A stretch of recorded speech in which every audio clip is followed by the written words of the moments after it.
I'm Stephanie with Best Corporate Events. How many hours a week would you say you spend in meetings? Now think about that and think about how many of those hours are actually productive. Chances are it's probably fewer than you would like it to be.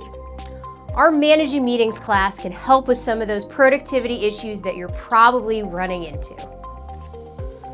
In our Managing Meetings class, we'll take a look at what you can do before, during, and after the meeting in order to ensure maximum success.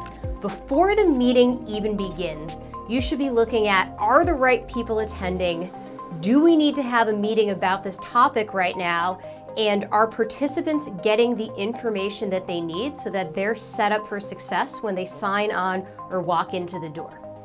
During the meeting itself, we'll focus on how to manage different behavioral preferences to make sure that you get the most out of everybody in the room. Finally, we'll take a look at ways to maximize success after the meeting and make sure that all of those action items that you talked about actually get completed.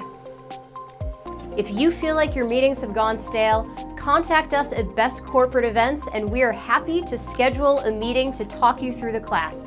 We promise it'll be a good and efficient use of your time.